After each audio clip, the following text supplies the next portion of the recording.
Welcome once again to Block 2 of the 42991 subject Advanced Water and Wastewater Treatment.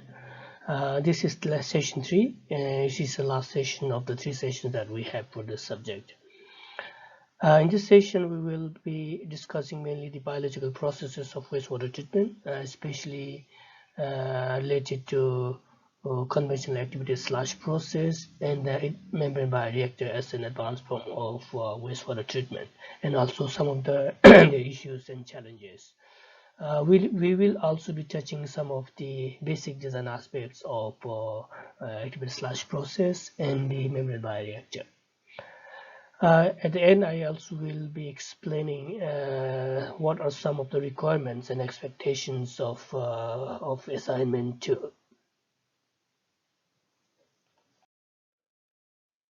Remember, in the first session, we briefly talked about the differences between the water characteristics of surface water and the wastewater.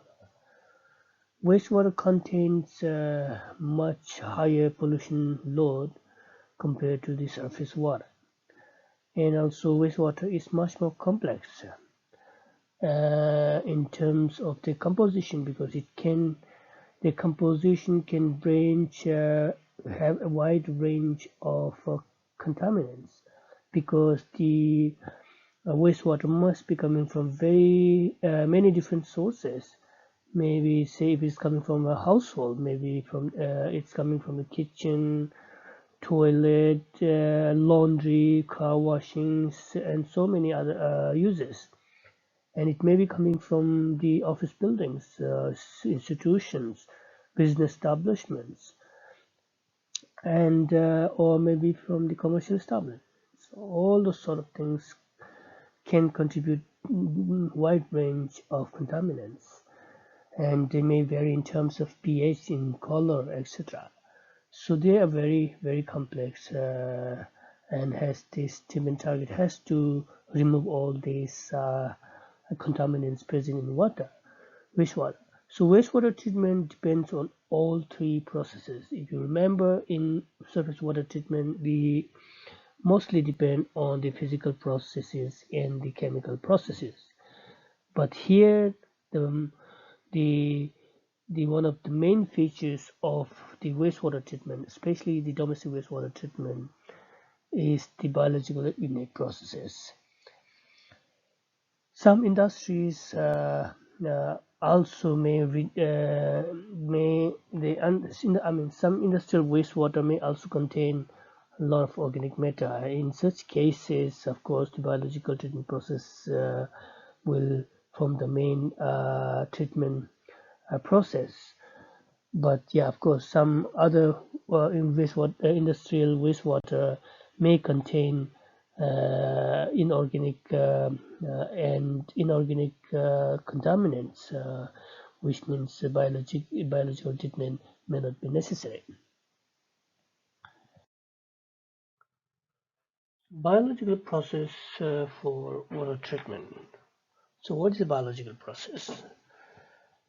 If you recollect, we briefly discussed about the biological process and chemical process and physical process in session 1. And biological process is actually based on the process that occurs in nature, and where microorganisms, mainly bacteria, play a very important role in the treatment process.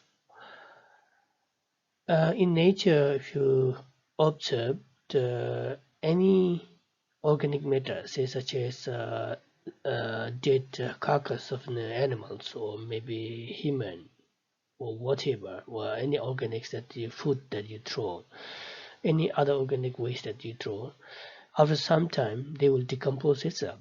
It doesn't mean that they decompose itself, but there are so many microorganisms that play in degrading and decomposing the animal carcass. So how they do it? So they have different mechanisms how they do it. So based on that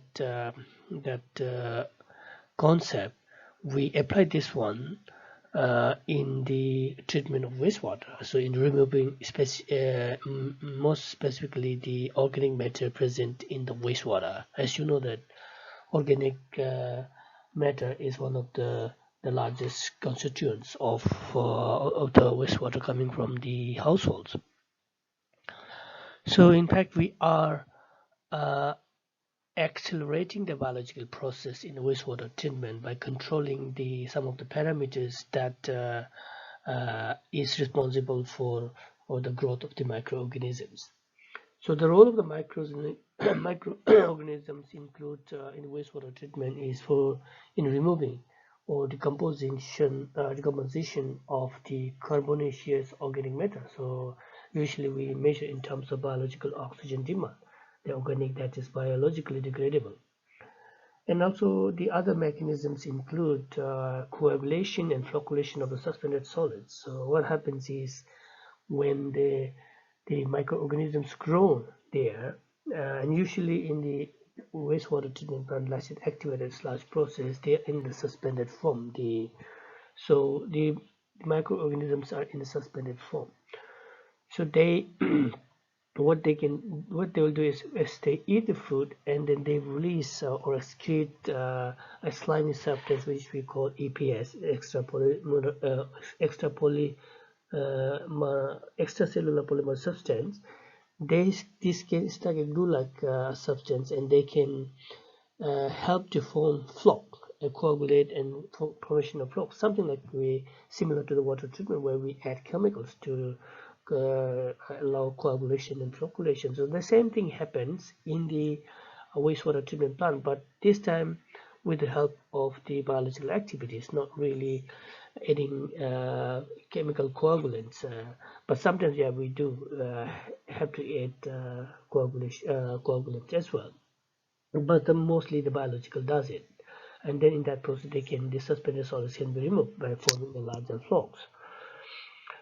And also they will stabilize the organic matter because these organic matters are putrescible, which means when they decompose they can be very smelly. So they can help to stabilize this organic matter in the wastewater.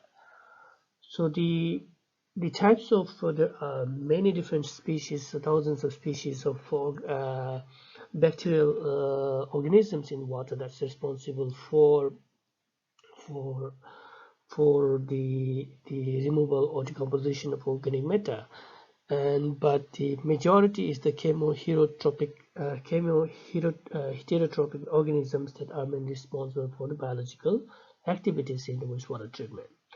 So what are the requirements for the biological growth or the microbial growth in the wastewater treatment process? Because the idea here is the objective here is to have as many microorganisms as possible so that they can accelerate the removal of the process. And if faster they remove, the more efficient and less expensive will be for the treatment plant. Otherwise, if the process is very slow, the wastewater treatment plant can be very bulky because it got very large space, large area. So we want to accelerate as much possible. So what are the requirements? So energy source is one of the requirements because the microorganism needs energy to do the activities, right? And they require carbon sources to multiply the cells, and so organics provide that the carbon source. An energy source is sourced from by the chemical oxidative reactions within the bioreactor. So if you recollect in the first session, I told you that biological biological process does not involve just activity of the biology. Because of the activities of the biology, microorganism, both this physical process and chemical process happen at the same time. So this chemical process is one of this is the oxidative reactions that provide the energy.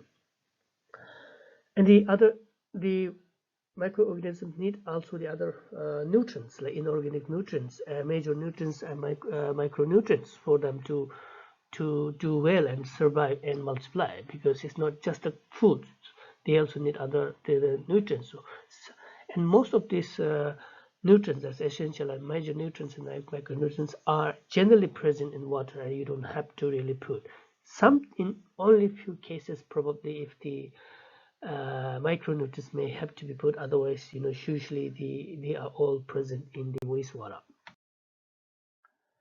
These are some of the useful definitions that you will often be using in the biological process. Aerobic process is one where we provide aeration or oxygen-rich environment for the microorganisms to decompose the organic matter. And anaerobic process is the one where, in the absence of oxygen, they will stripe oxygen from the use oxygen from the other sources and convert the organics into methane or methane and carbon dioxide. So in the process producing energy. So this is anaerobic process. And facultative process is a combination of both aerobic process and anaerobic process that sometimes happen in a partially deprived oxygen environment. Anoxic is also one of the conditions where the oxygen is also deprived. Nitrification is the process where in the microorganisms, a certain kind of bacteria converts ammonia nitrogen into nitrate nitrogen. So it's converting ammonia-based nitrogen into nitrate-based nitrogen, which is more stable form of nitrogen and also less toxic. So this process called nitrification. Denitrification is from converting the nitrate into nitrogen gas and releasing them to the air. So this is denitrification. Substrate is usually refers to the food that the organic food that the microorganisms need for them to survive and multiply their cells. So this refers to this MLSS, dissolved organic matter, biological oxygen demand, chemical oxygen demand. And suspended growth process is another definition of how the process, biological process happens. The biological process can be attached growth, which means the biological microorganism, they attach on the surface, which means we provide certain conditions on surface conditions where this the bacteria will form colonies, grow there, and in the process consume this substrate. But in suspended growth, all these microorganisms are in suspension and along with the substrate. So sometimes, of course, within the substrate they can also be attached, but basically in the reactor they are in the suspended form. So that's why the term called suspended growth process. So you can refer to this textbook by the Metcalf and Eddy by Chablonogus, and then so you can see more details of what suspended growth means and what are the how the mechanisms, what are the mechanisms for removal process. Okay, this slide shows the aim of the wastewater treatment plant. Okay, what is the aim of the wastewater treatment plant? The main aim is basically to enable wastewater that is to be disposed safely without being a danger to the public health, and also without polluting the water courses or in the environment or causing any other nuisance. So we want to have a safe discharge of the treated wastewater. Yeah, so of course this also to meet the effluent discharge standards of the regulations by the government.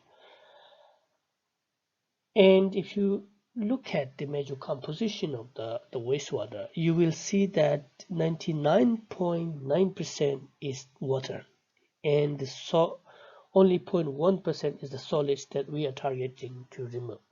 Yeah, so this is, if you will see that this is really surprising that we spend a lot of resources to remove 0.1% of the components in wastewater. But we have no option, because with otherwise, if you don't remove this, then otherwise this will be harmful to our health and also harmful to the environment. So you can further classify these solids present in water into organic solids and inorganic solids.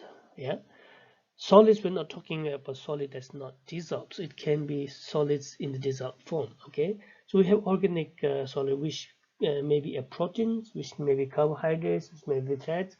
Proteins may be in a dissolved form, carbohydrates may be in a dissolved form, or maybe in suspended form, so it can happen. So it could be in wastewater about 65% is the proteinaceous substance, 25% carbohydrates, and around 10% is fats. And inorganic solids may be in the form of sediments. It can maybe in the form of salts, which is dissolved salts, and it can be in the form of metals, right? And organic, the objective of the wastewater treatment will be to reduce the organic waste from in the BOD of less than 5 milligram per liter and COD of less than 50 milligram per liter, and total nitrogen of less than 10 milligram per liter, and total phosphorus of less than 1 milligram per liter. So the treatment objective is to achieve this parameter in the wastewater effluent that is discharged for the environmental discharge.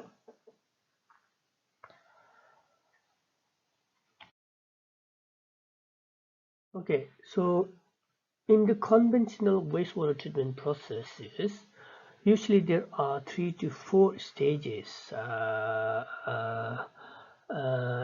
that includes preliminary treatment, or we call it pre-treatment, primary treatment, secondary treatment, and a tertiary treatment. So the preliminary treatments or the pre-treatment includes those screens that to remove large solids, especially the solid waste or the large objects from the water, and also inert materials that's present in the water, maybe in the gravel or stones or other stuff that may come. And the primary treatment is basically to remove the settleable solids, the heavy solids, both the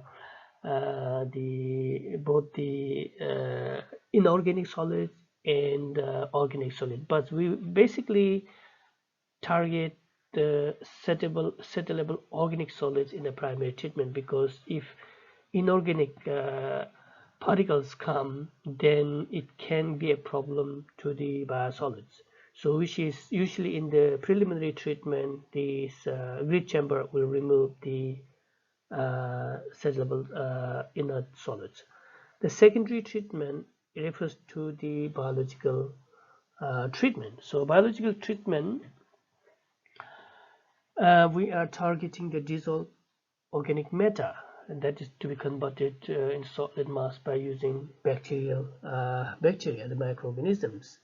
And in this process, about 95% of the suspended solids are removed, and and the suspended solids are removed. But we provide a lot of oxygen radiation in this treatment process. So this is secondary treatment is basically the biological treatment process. And we have the last one is the tertiary treatment process. This is a bit of advanced form of treatment, not really advanced, but yeah, slightly advanced form of treatment. So the biologically treated wastewater, that's called a secondary wastewater effluent coming from the secondary water treatment plant, before discharging, we can either be treated further by sand filtration, or multimedia filtration, or dual media filtration, and then also disinfected, or maybe the pH is adjusted physically, or adjusted, and then release it to the environment. Or maybe we can do some further advanced treatment to make the water good enough for water reuse for certain applications. This slide shows a typical conventional activated sludge process of wastewater treatment. We have the this incoming sewage from the network. You have a pumping station here, then followed by bar screen, grid removal, and then have primary settling tank or primary clarifier, aeration chamber, secondary clarifier, and the tertiary treatment in the form of filter and disinfection, and the sludge coming from the primary and the secondary clarifier goes to the sludge treatment. So this is a typical wastewater treatment plant using a conventional activated sludge process. So this process, conventional treatment process diagram, process treatment train that what are the different options available, this slide shows. In the pre-treatment, we have example the screening. Sometimes you may have equalization tank, especially for a large, smaller wastewater treatment plant, because wastewater varies in composition. If you study the composition of the water in the same day, it will vary. For example, morning, evening, and afternoon, right? Morning, afternoon, evening. And also sometimes there is no flow because people are not using the water. So there's some peak flow, very low flow, the average flow. At a certain time, there at a certain point, there will be a lot of organisms coming. At some point, there's very less water coming because people don't use toilet all the time, right? They may not use kitchen all the time. So only at a certain point. So even during the daytime, with hours and minutes, the wastewater characteristic will differ. So sometimes use equalization point to have provide a tank where they can have a mixing of the wastewater coming at different times and provide a fairly uniform kind of water treatment to the influent to the water treatment plant. And sometimes air purging is also provided depending on the composition of the water. Okay, and basically this is you'll see at the bottom here the objective of providing these things is for wastewater conditioning, right? And now in the primary treatment you can divide it into chemical and physical processes. Okay, in chemical primary treatment, so sometimes depending on the types of usually they don't have chemical precipitation or neutralization used to for the pH adjustment. Okay, depending on the type of the harshness of the wastewater coming. And a grit chamber is also a part of the primary treatment to remove the heavy particles, right? Heavy and denser particles. And you have sedimentation here in the is also a form of physical treatment, and oil and grease removal is also involved in this case, right? So you have primary treatment, chemical and physical process. We have secondary treatment, which are either anaerobic treatment or aerobic treatment. So anaerobic treatment includes anaerobic digestion, packed bed anaerobic reactors or filters, or UASB, the upflow anaerobic sludge blanket. These are some of the different types of processes, but all depending on the anaerobic treatment process. And aerobic treatment includes extended aeration, which is called the activated sludge process. Or you can have even SAF, which means submerged aerated fixed flame processes. Okay, it's activated sludge processes in the form of suspended growth process, whereas here in the SAF is based on the fixed flame processes, attachment processes. You have also a trickling filter. Trickling filter is another way of treating the wastewater by aerobic process. Sequencing batch reactor is another one, is similar to the activated sludge process, but it works in the batch form. And you have oxidation dish, where we provide the very surface oxygen aerators to provide oxygen to the ponds. And you have also soil biotechnology and microbial cultures, so this all providing in the form of aerobic treatment. The next one is the tertiary treatment. This includes filtration of the water coming from the secondary treatment, or disinfection of dechlorination. Sometimes if there's so much if superchlorination is, you may have to do dechlorinate because it may also if you release with high concentration chlorine in the environment, it may also damage the environment. Ion exchange could be used, electrodialysis could be used, reverse osmosis could be used depending on the whether you want to use the water for certain application or just discharge. If you just want to discharge to the environment, of course you don't require all these complicated processes. As long as you meet the discharge standard is fine. And finally, you have the ultimate disposal of the effluent and also the waste that's coming from. This sludge is another waste that will be coming from the wastewater treatment plant. It's either sent to the sanitary landfill or incinerated or sent to the anaerobic digester to decompose further to produce methane gas energy, and also then convert the organic sludge into biosolids for agriculture application. And yeah, the treated wastewater effluent can be either used for land irrigation or recycling or for some other non-potable purposes, or it can be just discharged to the environment. So these are some of the processes available for each type of treatment stages. This table shows the quality of the effluent that you can get from a typical conventional activated sludge process to wastewater treatment. COD of less than 40 milligram per liter and BOD less than 5 milligram per liter. Total suspended solid is also less than 5 milligram per liter. TKN less than 1.5. Ammonia also ammonia nitrogen less than 1. And total nitrogen of around 1.5 milligram per liter, and phosphorus of 0.5 to 1 milligram per liter, and fecal coliform of up to around 150 coliform unit per 100 ml. So this is a very good quality, and if you want to have a better quality than that, this is also possible with the slight adjustment in the energy and in the design of the activated sludge process, where you can reduce a little bit more of the total phosphorus and total nitrogen.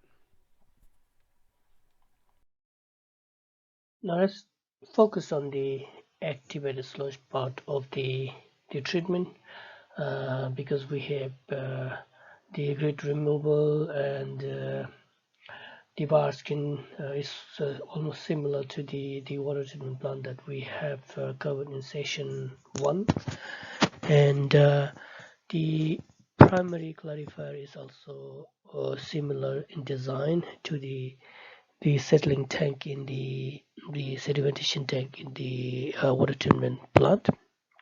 So the only additional process here is the biological process in the secondary treatment process. Okay, so this let me put a laser point here. Okay, so activated sludge process is the biological treatment part of the wastewater treatment plant, and most of the treatment plant all around the world is based on this activated sludge process.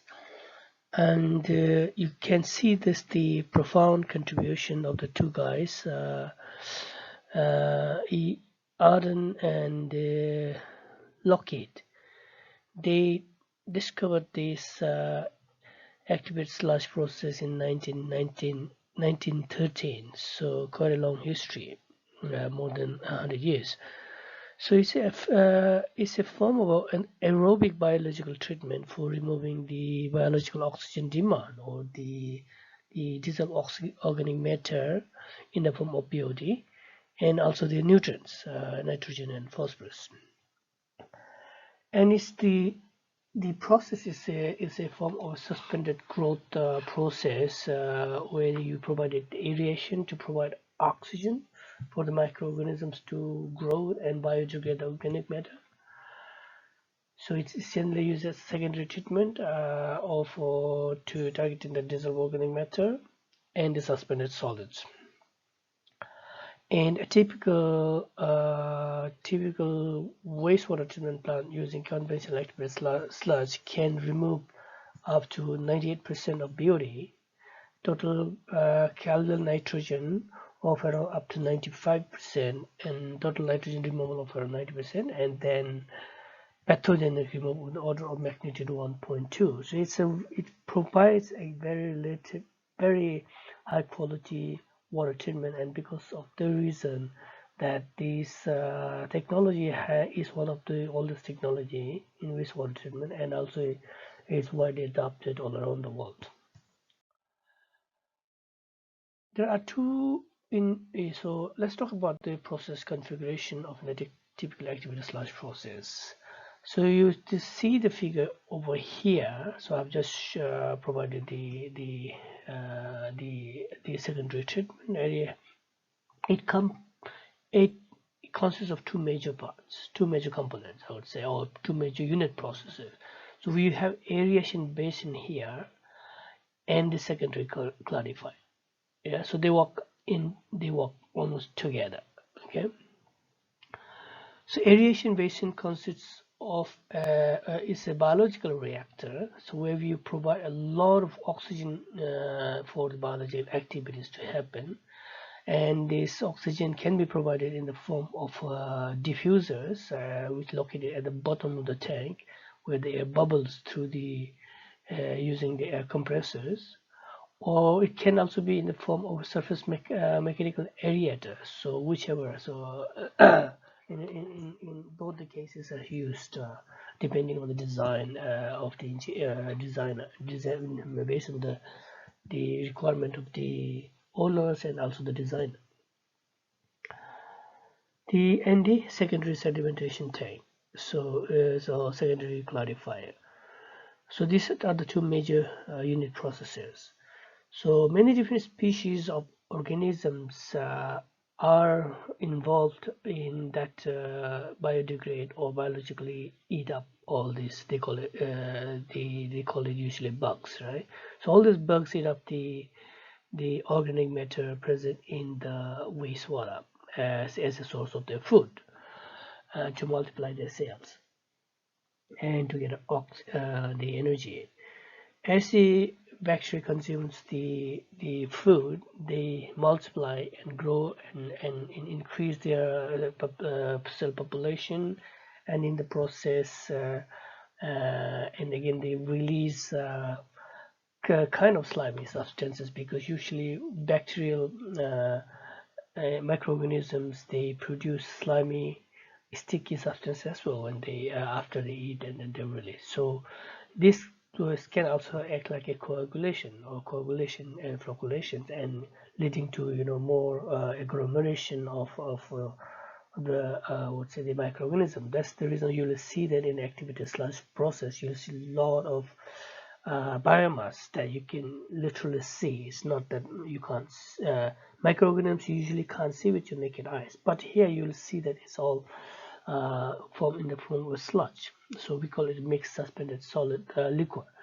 So you can see those. So these are actually active biomass, the active microorganisms present in the water.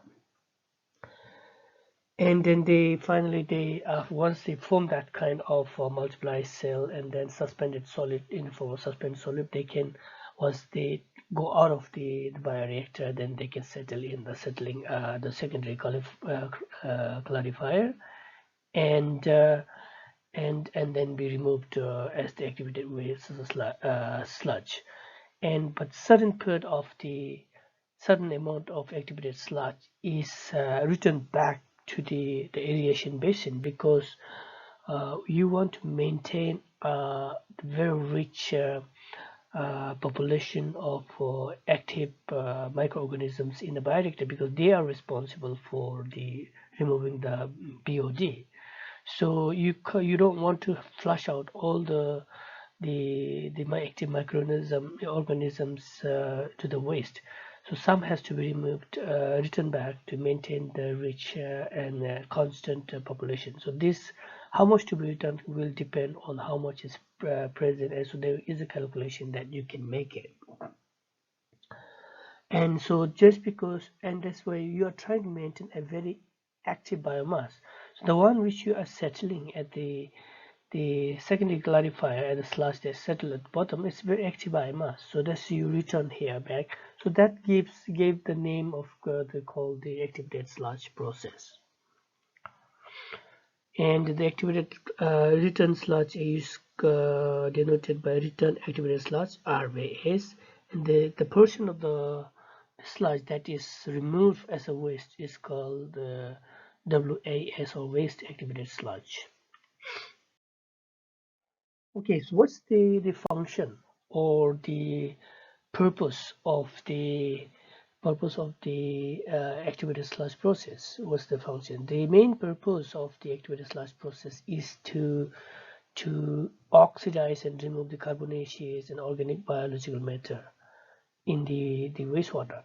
So carbonaceous or the organic biological matter includes the dissolved organic matter. So and usually measured in terms of BOD, and also suspended solids, the total suspended solids, which may be in the form of colloidal organics or colloidal particles or inorganics. So all these are to be removed in the activated sludge process by the action of the microorganisms. And the second objective is to remove the oxidation and removal of nitrogenous matter from the organic matter. So one thing is ammonia and biological nitrogen that's coming that's present in the wastewater. Some are and the nutrients, nitrogen and phosphorus, that may be present in the wastewater already, or maybe formed during the biological process itself in the activated sludge process. Let's discuss about some of the treatment parameters used in the activated sludge process. So the first treatment parameters include biological oxygen demand (BOD) and the total. The next is the total suspended solids (TSS). So oxygen is required to break down the microorganisms in the wastewater. So they act. The biological oxygen demand, or BOD, is in fact acts as a food for the microorganisms. Biologic BOD itself is not a matter, but it's just a surrogate for the content of the organic matter in the water, in the wastewater. Is a 5-day BOD is generally used because it represents the oxygen required oxygen required to break down the organic matter. Within the 5 days. So municipal water in the USA usually have around 110 to 350 milligram per liter of BOD come in the municipal wastewater, and typically around 150 milligram per liter is used. And it shows the BOD means it's biodegradable organic matter. Should be removed because it can pollute the water and then cause a problem to the aquatic lives, because if you discharge the organic matter or wastewater containing a lot of BOD, very high concentration BOD, what can happen is the microorganisms will multiply because there's so much food in the wastewater in the form of this BOD, and when these microorganisms multiply to eat this carbon, organic matter, then they will suck in, or they will use up all oxygen that's present in the water, for example a lake or a river, right? And when they suck in all the oxygen, then the other organisms which are present in the river or the stream bottom bodies, they will be starved of oxygen, and basically the river will be dead. So that's the reason you can have this sort of dead river can stop the oxygen, and a lot of aquatic animals can be killed. Fishes and all, fish and all. And total suspended solid is another parameter that needs to be removed from the wastewater. And it, in fact, is the measure of the particulate matter present in the water, and sometimes turbidity is used also as an indicator. And the objective of removing suspended solid is to reduce the cause of concern for the total suspended solid is it reduces the water clarity, and also it can increase the temperature because of the suspended solids can absorb heat from the sun, and they can increase the temperature. When they increase the temperature, the higher the temperature means the dissolved oxygen in the water will bubble out, so the solubility dissolved oxygen solubility will decrease. In that way you have less oxygen in the water for the aquatic animals to use. And also because their transmittivity will decrease, they will block the sunlight and not let the photosynthesis happen. For example, the within the ponds or the rivers, you have plants that do photosynthesis and then release oxygen. And if the sunlight is blocked because of the turbidity, then yeah, these plants cannot photosynthesize, and then basically then you'll have a reduced oxygen in the water. So concentration of solids, total suspended solid in wastewater larger is usually measured by filtering through a 0.45 micrometer pore membrane, and anything that is retained on this membrane is dried and then measured, and then it gives you the suspended solid concentration in the water. It's typically around 120 to 400 milligram per liter in the USA. Okay, so let's talk about the biochemistry of the biological oxygen BOD removed by activated sludge process. In the presence of the oxygen, the microorganisms can convert this organic matter into the flow, and the following equation can be written. On the left side you have COHNO. Obviously this is the biomass of the organics, the food. So it's a chemical composition is quite complex. You can have protein, you can have carbohydrates, you can have sugar, so many other things. So just now I am representing here with C for representing carbon, O for oxygen, H for N, and so it's a complex. So this is not a balanced equation. So in the presence of oxygen, the biomass or the food here in presence of oxygen here converts by the microorganisms into carbon dioxide, ammonia. Ammonia is coming because you may have a protein which is containing nitrogen, and then the new cells that they develop. So what they do is they eat the food, they get energy from the food, and also they use that carbon to multiply the cells. Okay, as they so that they expect to consume this BOD, they multiply and grow and then become more and more numbers, and then they eat up more and more. So this the microorganisms will continue to grow as long as the food is there. Of course, when the food is depleted, then microorganisms will try to still survive. So they will try to eat their own cytoplasm for the cell maintenance, and we call it endogenous decay.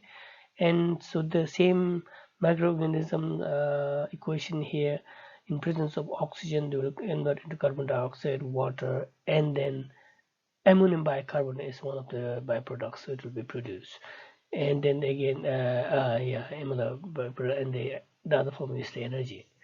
So ammonia is the problem. Okay, so the ammonia produced here is a will be a bit of problem because personally ammonia is toxic to the environment, and it has to be converted into less toxic in the form of ammonium, NH4. So but NH3 and NH4, they can remain in equilibrium depending on the pH. So if the pH is high, then more of ammonia will be there and it's in the gaseous form. And if the pH is lower, then it can be mostly in the form of ammonium, so which is more stable form of ammonia. So the treatment parameters. So we talked about the okay. So microorganisms play a very important role in the wastewater activated sludge process, right? So because they are the one who that feeds on the organic matter and then decompose it, use it for supplying for cell development, also uses the energy. So there are a wide range of microorganisms that are responsible for the different functions in the activated sludge process. So the bacteria that removes BOD or they feed on the BOD as their food are mainly the aerobic microorganisms. Saprotrophic bacteria is one of the bacteria that's the family of bacteria that's being used.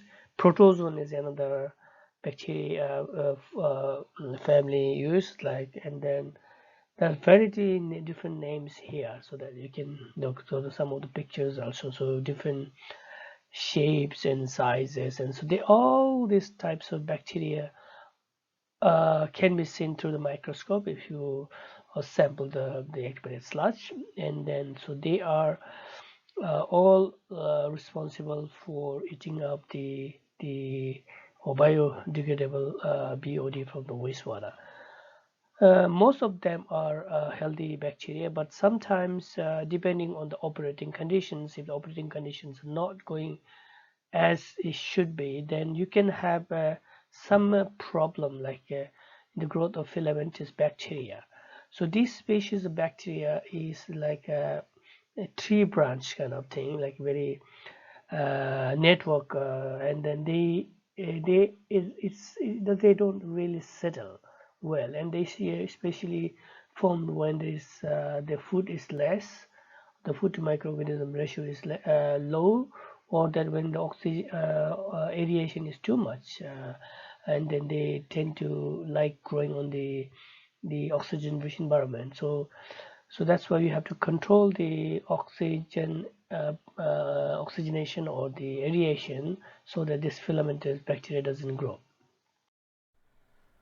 Mixed liquor suspended solid is one of the important parameters for the activated sludge process. Is the mixture of raw water or raw feed water that's coming from the primary clarifier and containing a lot of BOD and total suspended solids, as it's basically the food for the microorganisms, and also it contains the return activated sludge that's coming from the secondary clarifier, which is containing also microorganisms. The MLS concentration in a typical activated sludge process is between 2000 and 4000 milligram per liter, but and sometimes it can go up to 10,000 milligram per liter as well.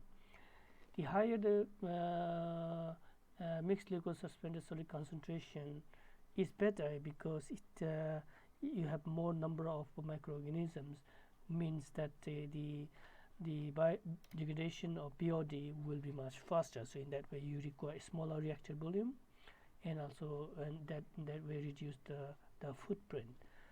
But you cannot go to a very large to very high MLS concentration, because they are limited by the air requirement, because you cannot put as much oxygen as possible, because the oxygen, there is a certain limit to how much the oxygen can be dissolved depending on the water temperature of the water, right? So in that way it is also limited.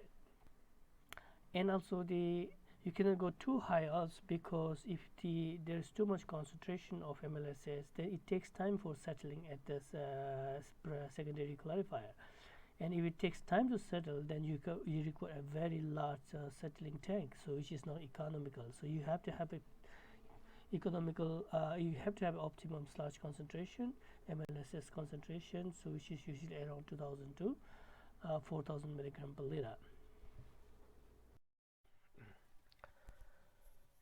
Sludge volume index is another important parameter that's used in the activated sludge process. It is the volume occupied by 1 gram of the sludge, activated sludge, after settling in the aerated liquid for 30 minutes. Okay, for example, if you have a sludge of 1 liter, you fill the sludge MLS with 1 liter, and then after 30 minutes, it will let it settle here. So you measure that volume. For example, that settled volume of the suspended sludge is around 330 ml. So this 330 ml per liter settle, and then when you filter this mass and then measure it, the dry mass, so you get certain amount, right? So the volume occupied by this sludge due to this dry mass will give you the SPI. So say for example, if it measures 330 ml of sludge volume, settled sludge volume, and the dry mass is 3 gram per liter, then you get, if you divide 330 ml per liter divided by 3 gram per liter, you get 110 milliliter per gram of SPI. So what it indicates is that 1 gram of sludge is measuring around 110 ml. Okay, so this is 110 ml per gram. So dissolved oxygen concentration is another important operating parameter in the activated sludge process. You have to have ensured that if sufficient dissolved oxygen concentration is provided for the good removal of POD in the activated sludge process. Usually it's set at around 22 milligram per liter of DO in water.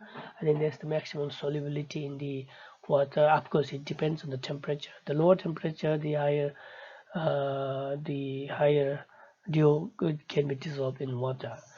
But you don't want to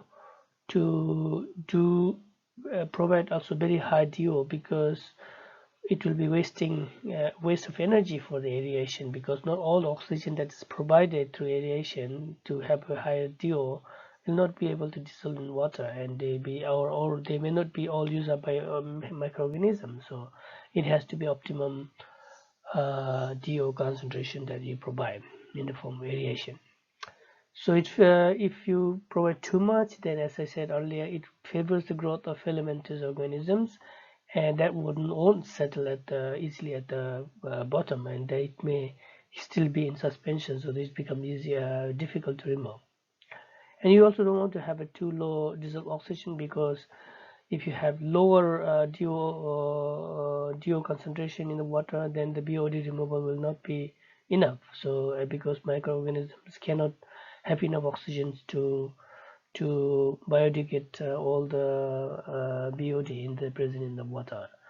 Also, if BOD is too low, it can also create anaerobic conditions, and under these conditions, the anaerobic bacteria will work on this, try to biodegrade the organic matter, and in the process it may become very smelly, like hydrogen sulfide will be produced and becomes an odor problem. Hydraulic retention time is the average time or the duration of the waters that stay in the tank. For example, if you have volume of the reactor here given by VR, and Q is the flow coming in, and also Q is flow going out. So how long this water coming from here in the form of Q will stay in the reactor will depend on the volume of this reactor, and also the flow rate of this reactor. So if the volume is fixed and the flow rate is small, the water will have opportunity to stay for longer time. If the flow rate is very high, then only the water will be able to stay on very short time within the. So that's the HRT, how long the water stay in the thing. So this HRT is nothing but the volume of the reactor divided by the flow coming in will give you the HRT. So it's usually given in volume of the reactor in a meter cube, and the HRT will be in hours or days. Solid retention time or mean cells residence time, also sometimes it's called, is the average time or the duration of the microorganisms that stay in the reactor. So it's quite and the analogy to SRT will be HRT, but HRT refers to the water fluid, whereas the SRT refers to the solid that's staying in the water. So HRT is much lower than SRT, or SRT is much higher than HRT. So the SRT is usually about uh, 2 to 8 days for effective removal of BOD. But if you want to have remove nitrogen or nutrients from the wastewater, the SRT is more than 8 days, normally more than 8 days. But for HRT, it's between 6 hours, 4 hours to 24 hours, so not more than that. Otherwise, you got very, very high, big reactor size. But SRT should be long enough to reproduce and multiply and enough population of the active biomass of active microorganisms that will act on the food for biodegradation. So SRT can be calculated by this equation. So VR into MLSS, it means the mass of the MLSS present in the bioreactor. Okay, so VR is volume of the reactor into the MLSS, the liquid concentration of MLSS here, divided by how much is the mass that goes out. Mass flow rate going out, so which means we Q the mass that go out of the sedimentary secondary clarifier, and that's the mass of the sludge that's wasted. So the wasted is QW into XW, the concentration of the waste activated sludge, WAS, and plus the mass flow rate going out of the as effluent from the secondary clarifier. So this will give you the SRT.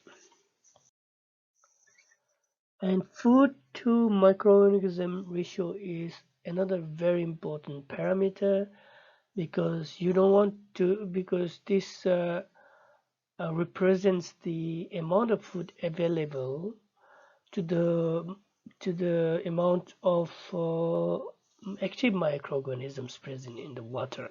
So you don't want to have too much also, but it should range between 0.2 to 0.5.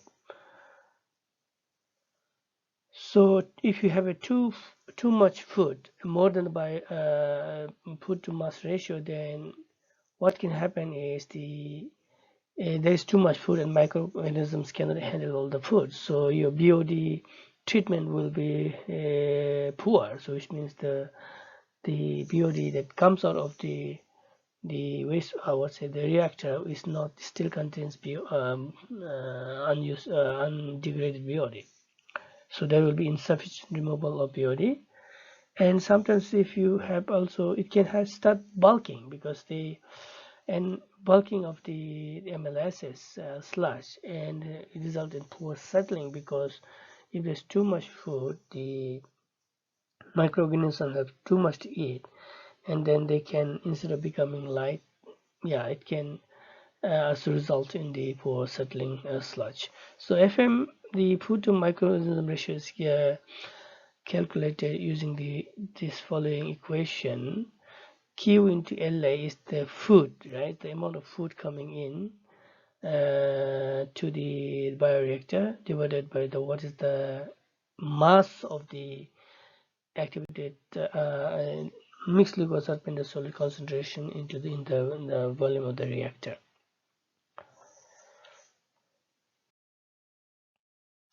So the next objective or the purpose of the activated sludge process is to remove the nutrients from the wastewater.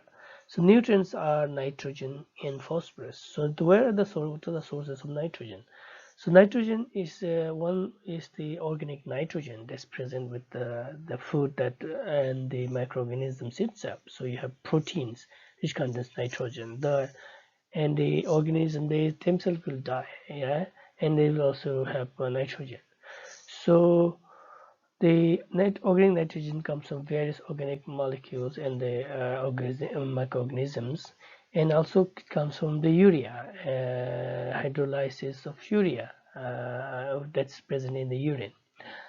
And ammonium nitrogen is ammonium nitrogen is another source of nitrogen that's present in the water, and it is either it comes from the wastewater itself, or that it can be is a byproduct of the biological activities during the BOD removal process itself. So you also have a nitrate nitrogen and a nitrate nitrogen, which is dissolved in the water and also formed during the process. You have total inorganic nitrogen, which is a combination of the ammonia nitrogen and ammonia nitrogen, nitrate nitrogen, and nitrate nitrogen. So total alkyl nitrogen refers to the organic nitrogen plus total inorganic nitrogen. So but total nitrogen is all some combination of all forms of nitrogen. And phosphorus is the organic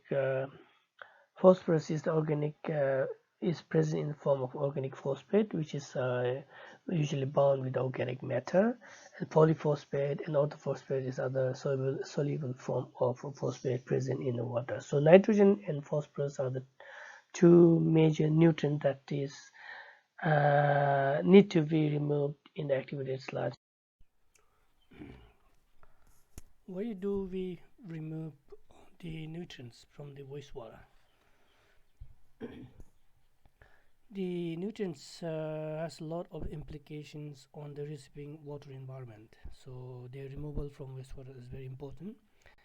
So, for example, ammonia is quite toxic to the aquatic lives like fish.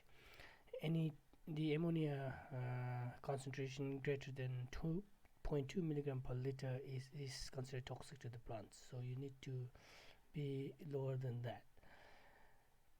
And ammonia present in water, we call it nitrogenous BOD. So you have carbonaceous BOD and nitrogenous BOD. So nitrogenous BOD is related to those BOD containing nitrogen. Okay, nitrogenous. So they can also exert BOD. So they also require oxygen to be degraded. So for example, if you release the wastewater containing a lot of nitrogenous BOD, then the oxygen in the water receiving water will be required to be used up by the microorganisms to degrade that. So in that way you have similar impact like what BOD would have impact. So that's why their removal is very important. And nitrates and phosphates are fertilizers, nutrients, and they can cause algal bloom in the ponds and rivers if they are present, if their concentration exceeds the exceeds a certain point, and then if the temperature and everything becomes very uh, optimum, then this algal bloom can happen. And algal bloom is not really good thing because it can also kill the fishes, poison the river system, because depending on the what type of algae that has, some species of algae can release quite toxin like cyanobacteria. So so reducing the nutrient concentration before releasing the wastewater, treated wastewater, is quite important. Okay, and there are many processes how nitrogen can be removed. So chemical processes and biological processes. So chemical processes include those aeration, air stripping by oxidation, chlorination, and ion exchange method. These are all some of the chemical methods that can remove nitrogen from wastewater. But we're not interested in that. We are interested now in the biological process, how nitrogen is removed in the activated sludge process. So in the biological process, by activated sludge process, the BOD removal, during the BOD removal, the organics, the nitrogen is also removed. In fact, it's not removed, but it's converted. The organic nitrogen is converted into ammonia nitrogen or ammonium nitrogen. So of course, their ammonium and ammonia concentration depends on the pH. At if it's a higher pH, then more of the ammonia or the gaseous form will be present. If it is less lower pH, NH4 plus will be in greater concentration. And the other way is the nitrification. So nitrification is the process of converting the ammonia into nitrate. And because nitrate is less toxic than the ammonia or ammonium, and then another process called nitrification, which converts nitrate into nitrogen gas. Okay, so we'll discuss this one, biological removal. So nitrification. This table shows the organic compounds, how these organic compounds in the form of urea, proteins are converted into nitrogen.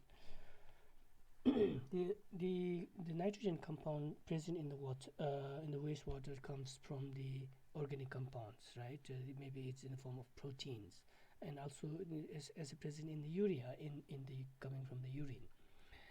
And also it can be in the form of dead cells, the microorganisms which are dead, and when they decompose further, then they can also produce ammonia. So hydrolysis of, for example, hydrolysis of urea produces ammonia. We call it ammonification. And this ammonia, of course, the concentration of ammonia and ammonium depends on the pH. At higher pH, more of ammonia is formed, and at lower pH, ammonium is formed. Now this ammonium nitrogen is converted into nitrite nitrogen, NO2, by a special bacteria called the ammonia oxidizing bacteria, such as nitrosomonas, in the presence of oxygen. And this, after that, the nitrite nitrogen is not it doesn't last long, and in the presence of oxygen, the nitrite nitrogen is further converted into nitrate nitrogen by the nitrifying bacteria, or nitrate oxidizing bacteria, or NOB, such as nitrobacter, in presence of oxygen, so to produce finally the nitrate. So nitrate nitrogen is much more stable form of and less toxic to the plants and animal species.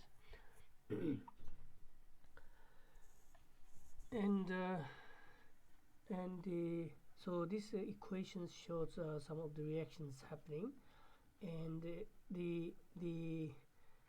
said that to remove 1 gram of ammonia nitrogen, it requires 4.6 gram of oxygen, 0.1 and produce 0.1 gram of new microorganism cells, consuming 7.1 for alkalinity, and consuming 0.08 gram of inorganic carbon.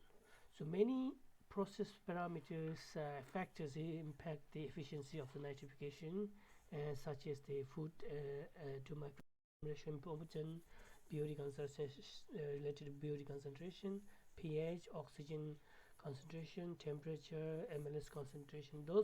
All these factors impact the nitrification process in the activated sludge process. The nitrifiers are very sensitive to pH, and usually if you want to have efficient nitrification process, then it has to be operated within the pH of 6 point. So the next is the denitrification. It's the process of converting nitrate into nitrogen gas.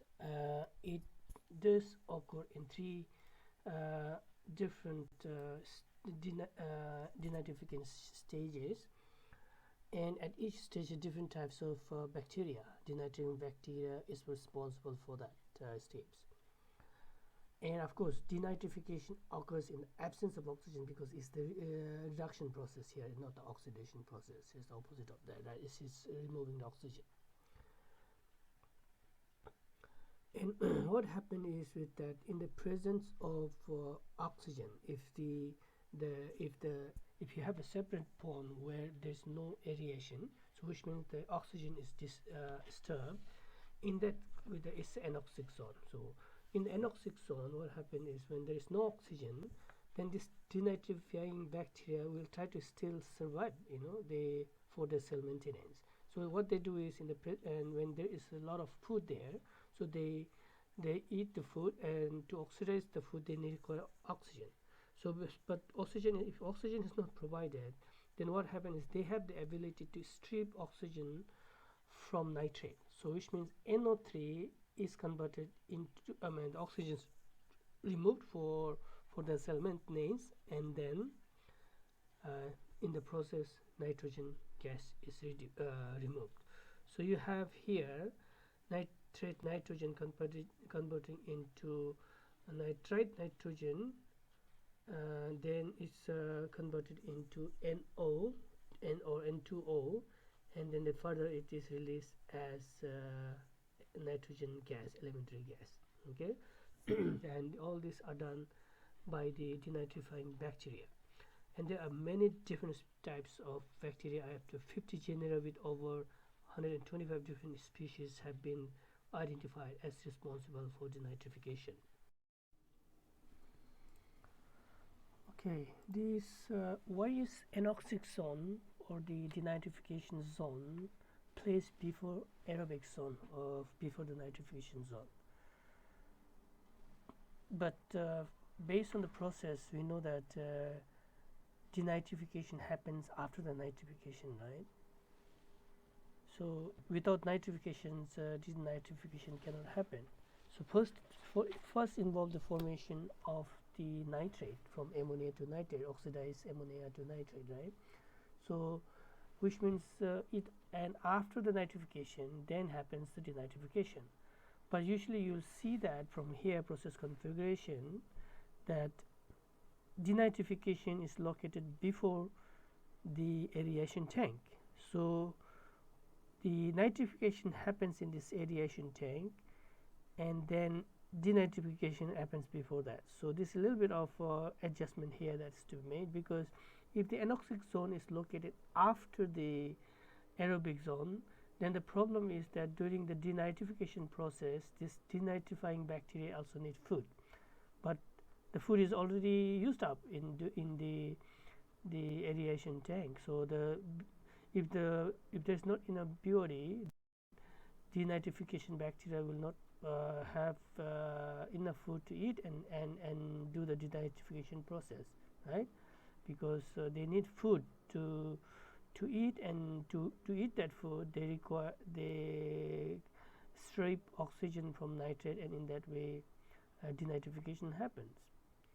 So that's the reason that you have anoxic or denitrification zone before the aerobic zone, but the water from the aerobic zone is recirculated back to denitrification zone, because the water coming from here has nitrate, so that goes to the anoxic zone. The food comes from the primary settling tank, and then so in that way you have you have the denitrification process happening in just before the aerobic zone. Okay, yeah, you can have anoxic zone after the aeration tank, but in this case you have to add the food. Sometimes people do that, they add BOD, extra BOD such as methanol, acetate extractor to have the denitrification process going, but it is additional chemical cost. So that's why people design locate the anoxic zone just before the aeration zone. Okay, now the next is the advanced wastewater treatment. Why we call it advanced wastewater treatment is it's basically when we want to upgrade conventional activity / process, we call it advanced treatment. Okay. So why is advanced treatment required? So advanced treatment is required when the conventional activity / process kind of wastewater treatment effluent is unable to meet the increasingly stringent effluent discharge standard required by certain countries. So if your if your standard changes, it becomes more strict, then of course you have to do something with the treatment plant, right? So you have to upgrade it. So upgrading is making the treatment advanced in advanced as advanced wastewater treatment plant. And it also required when the effluents may be recycled for some other uses. Say for example, when there is a significant drought and there is not enough fresh water resources, then in that case you have to treat this wastewater and find reuse for some non-potable purposes. For example, for cleaning the street, maybe for irrigation of the gardens within the city, maybe for washing the car, laundry, so many other areas where, I mean, toilet flushing is one where there is no potable water required actually. You know, where the low quality water is required, this the water reuse can do it. Okay, so that's when you want to have a water reuse scheme, then you have to have advanced wastewater treatment plant, because you have to have better quality treated effluent for water reuse. The sometimes wastewater treatment advancement is required because your secondary treatment plant may not be working as much as it is expected to work. So when under such circumstances, you may have to upgrade it, maybe using membranes or MBR or something like that. So that's why your advanced treatment is required. An advanced treatment, wastewater treatment, is used for additional organic and suspended water removal. So because when you add that additional advanced process, it removes organics and suspended solids. It also removes nitrogen oxygen demand, nitrogenous oxygen demand, because there's no more nitrification process can happen here. And nutrient removal also, like more of a nutrients, nitrogen and phosphorus removal by the advanced treatment. And also it can target the trace organic compounds or toxic compounds, which are present in very minor concentration, but yet it can be problematic in the long term, because there is accumulation of the toxic materials in the environment. So this is the one typical advanced wastewater treatment that you can think of. Okay, you have this primary treatment, for example screening, maybe grid chamber, and then you have a primary settling tank. And it is a typical way of upgrading to advanced treatment plant. Then you have anaerobic zone, anoxic zone, and aerobic zone here. So in these cases, if you have this kind of three-chambered treatment plant bioreactor, this is much more efficient because it removes both is a better removal of phosphorus and nitrogen from the wastewater. We have a settling tank. Basically, this is the kind of conventional activity / process, right? But with a little bit of modification of the secondary treatment. And of course, this plant itself can be upgraded to have the membrane treatment plant, followed by the reverse osmosis treatment, the UV disinfection, and then supply it as to augment the freshwater demand for non-potable purposes. Okay, from the secondary treatment plant, of course, it can be released if it is not necessary. So this is way of upgrading to advanced wastewater treatment plant. The other plant, of course, we put this membrane directly into the bioreactor to form the membrane bioreactor. So that's also another way of doing that. Okay, but usually for high quality water reuse applications, reverse osmosis is all the time put in place, because reverse osmosis is one of the best treatment efficiency, best technology to produce the best quality of water so far. So in many cases, this reverse osmosis is used. The next will be membrane bioreactor.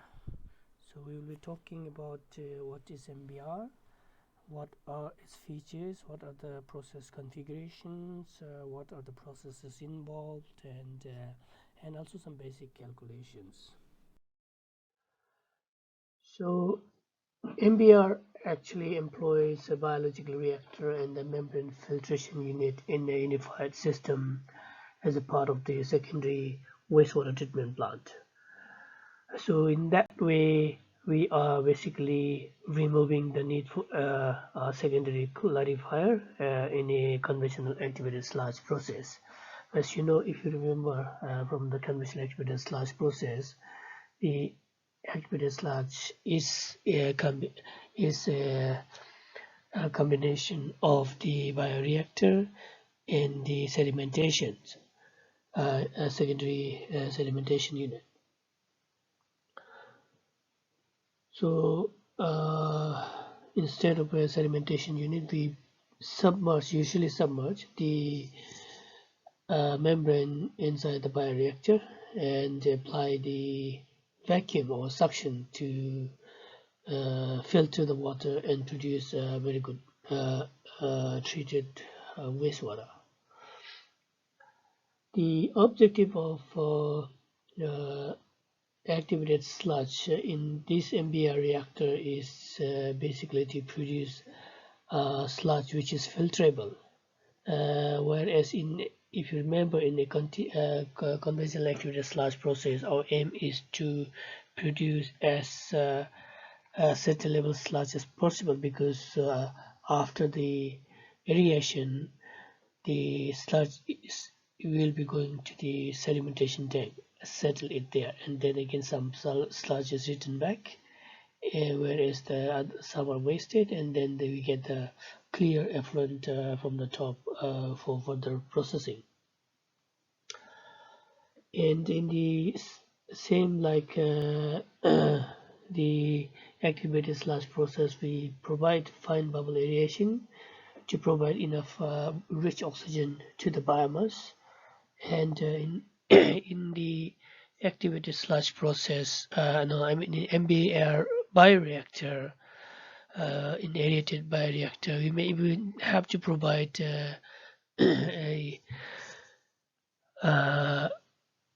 the more oxygen, because more extensive intensive aeration, because the MLSS concentration and the which is the indicator of the active biomass biological microorganisms, is much more in the MBR than the conventional activated sludge process, because you'll see that the MLSS concentration can be almost twice as much as the conventional activated sludge process. So in that way, we have to provide a higher oxygenation rate to be able to let the organisms feed on the food. And also we have to provide additional coarse bubble aeration to the membranes to mitigate membrane fouling, because when the membrane starts sucking the water, then all this MLSS sludge will deposit on the membrane surface, and they can reduce the water flux. So in order to reduce that problem, or this lower that problem, we need to provide a coarse bubble, so that this acts as a scoring effect to remove the deposits on the membrane surface.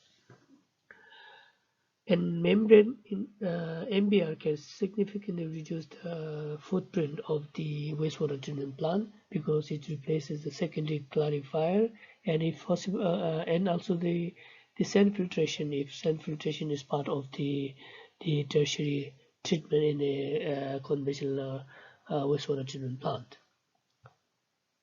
Therefore, MBR is MBR is equivalent to the aerated bioreactor plus secondary clarifier plus filtration unit. So in that way, we can significantly save the footprint. There are various options how the membrane can be configured in the MBR process. The first option shows not exactly MBR, but how the conventional activated sludge process can be upgraded using the membranes, either UF membranes or MF membranes in place of a filtration unit in the tertiary treatment. So you can place the membrane immediately after the settling tank, and that will do the very good job of removing all the remaining particulates that's coming, suspended solid particulates coming from the settling tank, to get a very good treated water for discharge or some other non-potable water reuses. The other configuration is the side stream MBR. We call it side stream MBR because the membrane is located outside of the reactor. So it's the MLSS is pumped directly to the membrane on the outer side surface of the membrane. Usually, if it's a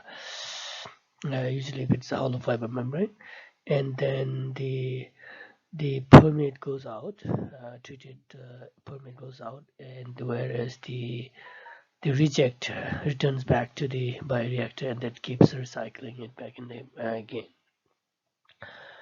So this is the side stream configuration, and then the advantage is that it is operated under a closed flow conditions, and then with that condition, there's a possibility that the membrane can be operated at a lower fouling potential.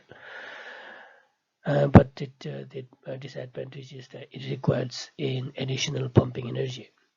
The third configuration is the submerged or integrated membrane bioreactor.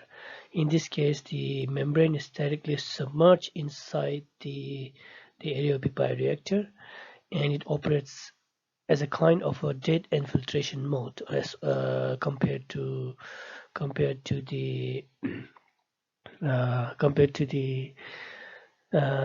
cross flow mode in option 2. So under submerged conditions, there's a possibility that the membrane can easily get clogged due to deposition of the particles on the membrane surface.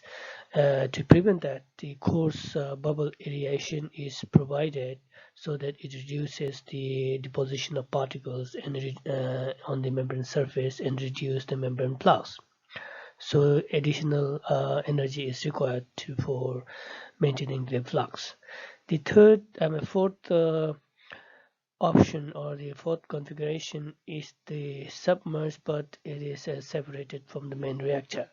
So in this case, the operation is almost similar to MBR, but it is away from it is in a separate reactor tank. So there are many benefits of the membrane bioreactor, and in terms of the treatment parameters and the operational parameters, the MBR can be operated at a very high MLSS concentrations. If you remember, in the conventional activated sludge process, we can operate it around only 1 to 10 gram per liter MLSS, and we can't go much beyond that because of limitations. But for the MBR, we can operate at much higher MLSS concentration, between 10 to 30 milligram per liter, gram per liter, and typically 10 to 15 gram per liter. And sludge settleability is not an issue, because our objective here is not to produce a filterable sludge, because the membrane is used to clean the water, as opposed to conventional activated sludge, where we require settlable sludge, because the separation between the sludge and the water in the conventional activated sludge process by sedimentation in the secondary clarifier, right? But since we don't depend on the clarification here, we don't need a settlable sludge. So that's one of the advantages. And we also don't have the sludge washout problem, because we don't send the water to the sedimentation tank. And this MBR can also be operated at much higher SRT, solid retention time. And when it operates a high retention time, the bacteria can stay longer time within the reactor, and in that process, the more of them are consumed, and the problem of excess sludge is solved. And the MBR is more efficient in removing colloids and macromolecules, and generally biodegradation is much better achieved in the MBR. Sometimes its MBR process is even efficient in degrading the most difficult water quality that comes from the industry. And yeah, so industrial application of the MBR is also has been found very useful. So the other advantage is that the MBR can be operated at a lower food to microorganism ratio because of the high sludge retention time, and then so you can have a lower food to microorganism ratio. The other benefits of the MBR include in terms of the effluent quality or treatment efficiency is that they are able to produce steady, reliable, and very high quality effluent compared to the conventional activated sludge process. You can see uh, from this diagram here, the picture. This is the mixed liquid suspended solid, and after the filtration, you get a very clean water with depending on, of course, if you use UF membrane, it will be much cleaner than using the microfiltration membrane. Here you can see the BOD suspended solid of 5,000 to 15,000 milligram per liter. You can get a very stable effluent of less than BOD less than 3 milligram per liter, total suspended solid less than 1 milligram per liter, and turbidity 0.2 NTU. This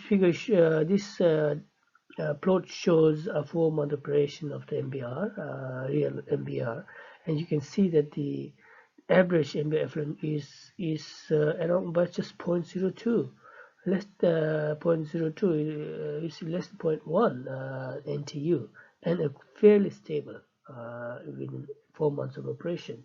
So this is one of the advantages of the MBR, and it can remove coliform to less than 10 CFU coliform unit in 100 ml samples in effluent, and then this is much less compared to the activated conventional activated sludge process, which could go up to 150 and above. And this can remove MBR can remove bacteria and viruses which conventional activated sludge can't. And it's also can have more stable biological treatment compared to the conventional activated sludge. So what are the benefits in terms of the footprint? And also, so let's talk about some energy as well. The MBR can be designed as a very compact treatment plant, resulting in a very smaller footprint compared to the activated sludge process. Because in the activated sludge process, you require a primary sedimentation tank, you require a secondary sedimentation tank, and if that you cannot produce good quality water, then you'll have to have a filtration unit, so which that occupies a lot of space.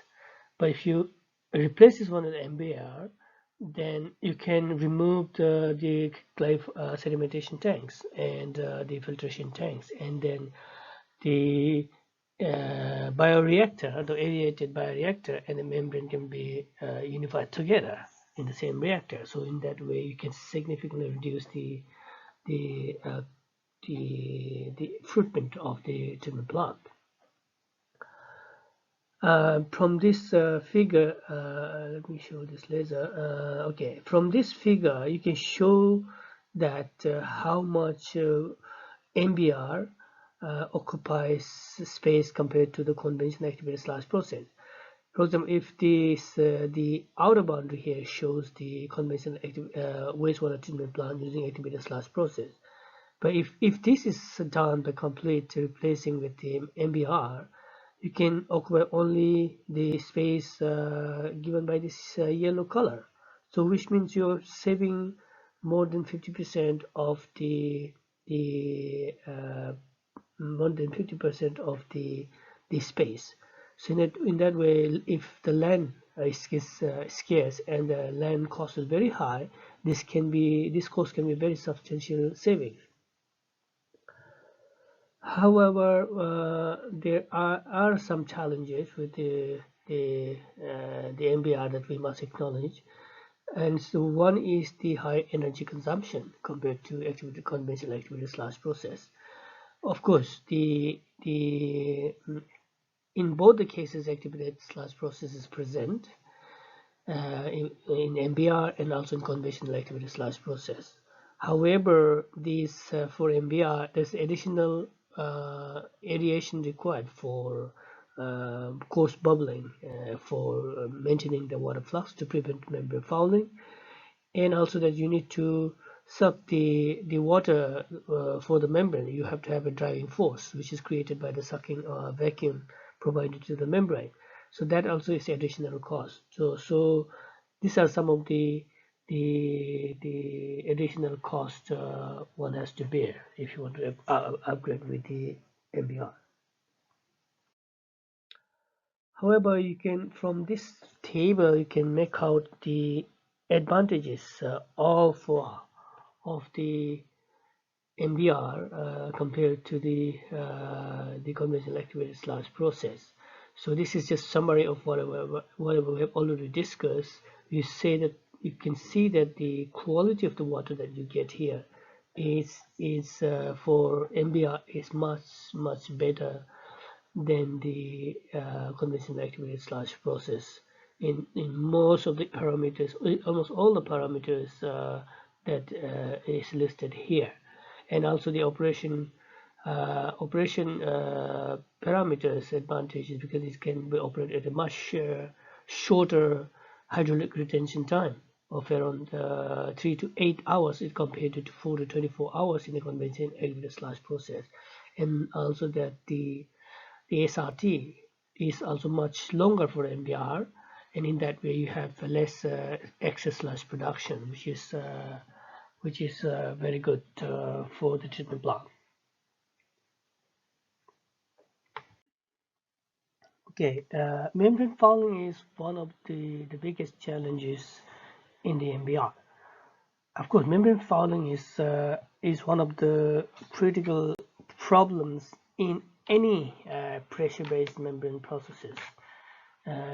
It's not only for the MBR, but MBR is the most challenging because you have the membrane which is directly exposed to one of the harshest environment in the bioreactor, because in the bioreactor you have all sorts of pollutants, contaminants. You have organic matter, you have microorganisms, bacteria, fungus, protozoa, and all these their presence not they don't only present in terms of their suspension, but they can also produce excrete some kind of polymers we call EPS, extra polymeric substances, and which is a very sticky one, and of course that helps in the coagulation and flocculation of the sludge within the bioreactor, but they can also cause problem in the membrane fouling, because if they can stick to the membrane, and when they are when the sticky things are on the membrane surface, then it can allow more particles to stick there, and in the process membrane will be fouled, as you can see from this pictures here. The extent of membrane fouling is the membranes are almost covered by the sludge here. So in that case, you can significantly reduce the water flux during the operation. And when it's a foul, then a membrane has to operate at a higher sucking pressure to get the more, get the same amount of water, and then flux keep decreasing, and then you have to increase the driving force to get the same amount of water. So energy cost will go up. And other thing is also that it can have to frequently clean it.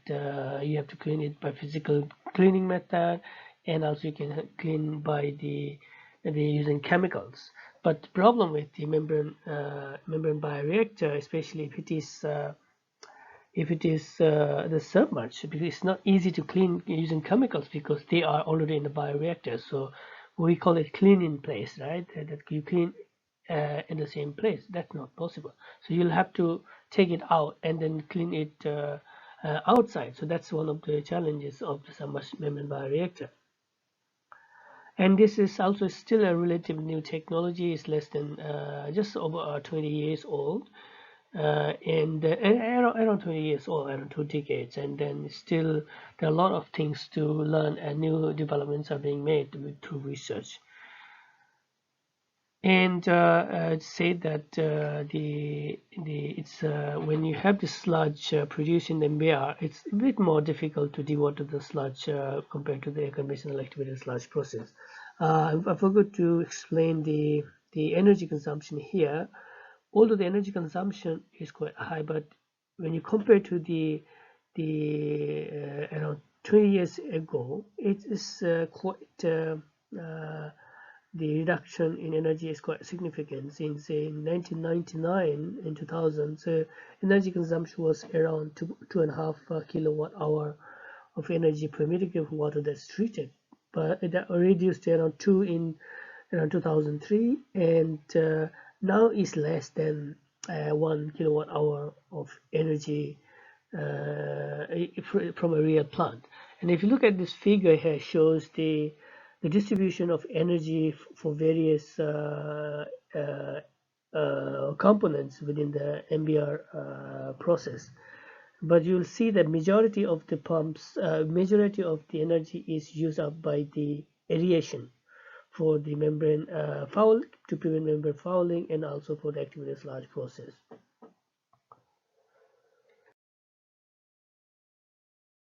So these are membrane modules that usually show it for the submerged application. You have a membrane module here, sometimes we call it an element, but you have module here when there are stakes here.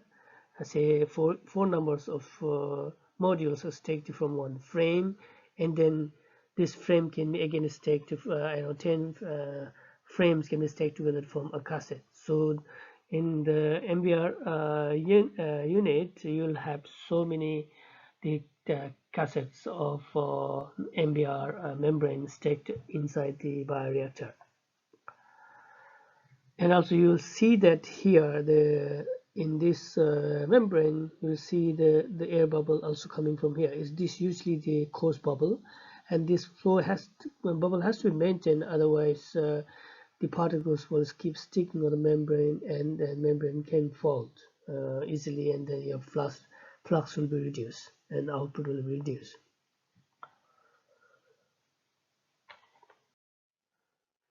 This slide shows some of the key design aspects of MBR.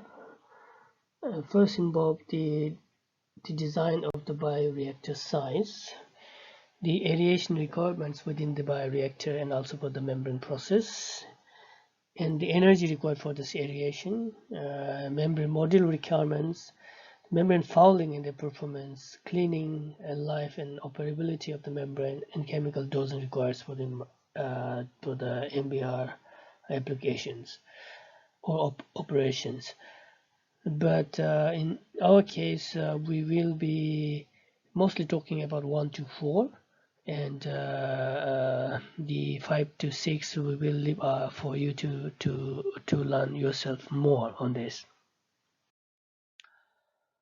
Okay, let's talk about, because MBR is basically a combination of the activated sludge process and the membranes, right?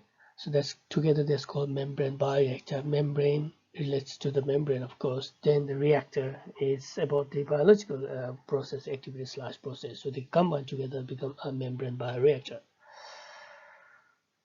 So the design parameters here will be firstly to determine the volume of the biological reactor. So biological reactor can usually either be it for conventional activated sludge process or for MBR. We have usually two chambers. Okay, two zones. One is related to the aeration zone, which is for the activated sludge process, where BOD and the ammonia oxidation takes place. And the second zone is the anoxic zone, where the denitrification happens. The denitrification, this anoxic zone can be after the MBR, or after the MBR, which means the bioreactor, or it can be in front of the aerobic bioreactor. So usually these days they put it in front of the aerobic bioreactor, and sometimes for other configurations you have even anaerobic zone just before the anoxic zone. So we have aerobic. We have first anaerobic, then you have anoxic and the aerobic zone. Okay, and then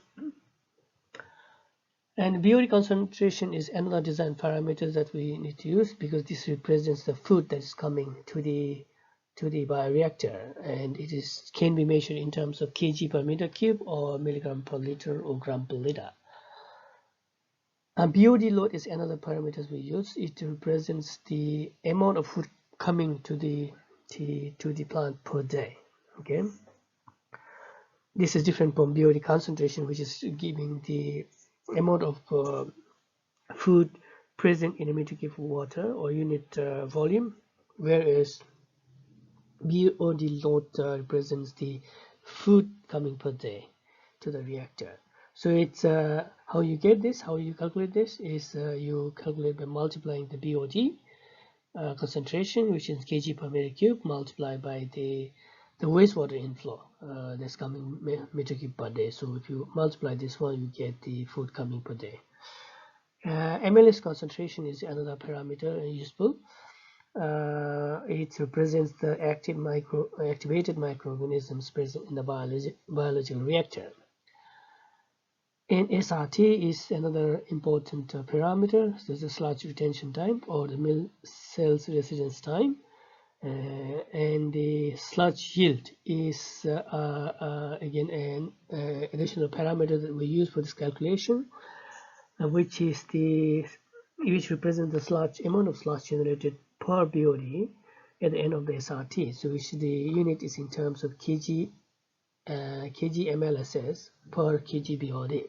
So it means how much a kilo of BOD can convert to a kg of MLSS.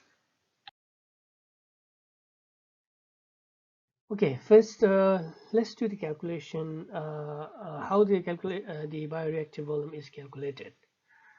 So the total volume of the biological reactor is VR is equal to the volume of the anoxic zone plus the volume of the aerobic zone.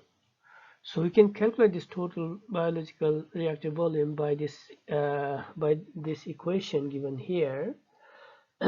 Is equal to the BOD load multiplied by the sludge yield into multiplied by SRT divided by the MLS concentration. So this BLA represents the BOD load, and the units are given here in terms of kg BOD per day. Sludge yields in terms of kg MLS per kg BOD, and SRT is in days, and by X MLSS is the concentration of MLSS in kg per meter cube. And then so the total volume it can be of the aerobic zone can be calculated by the ratio of the aerobic zone SRT to the SRT of the reactor. So when you multiply this ratio with the total reactor volume, then you get the volume of the aerobic zone. And once you determine that, then you already have the total volume here. You can find the volume of the anoxic zone required. So daily BOD load, this BOD-BLA can be calculated by the concentration of the BOD multiplied by the dry dry weather average dry weather flow. So which is the average water flow, wastewater flow coming to the wastewater treatment plant.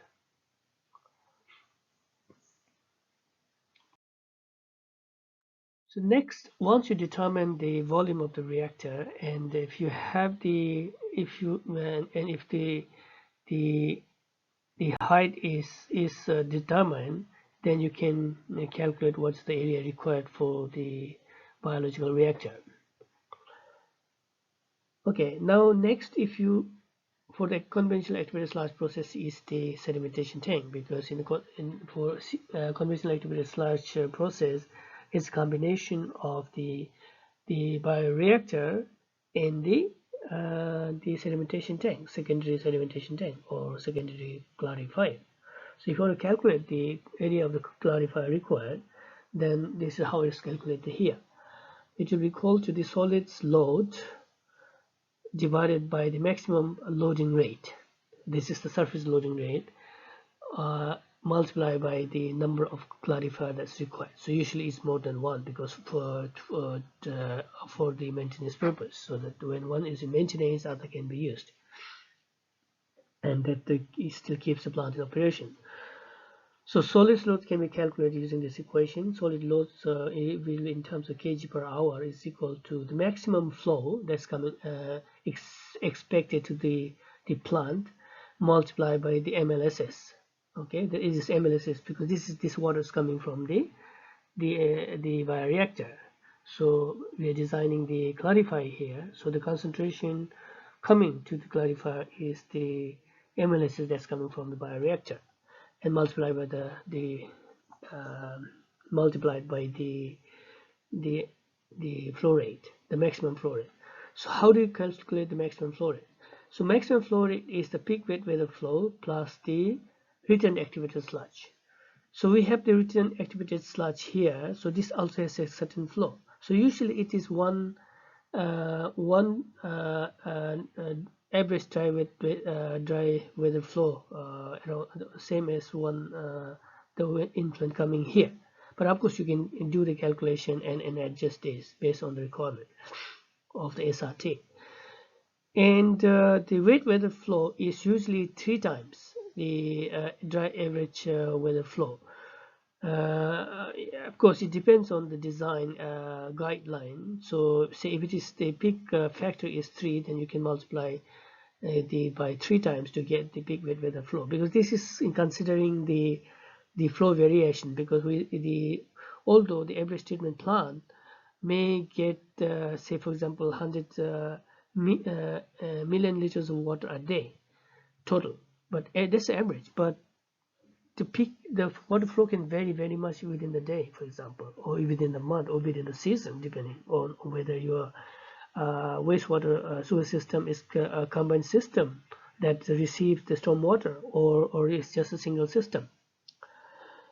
But if it is a combined system, then during the wet weather, means when there is rain, then the storm water would come inside together with the sewer, and the treatment plant could have many times the flow required. So that factor has to be considered.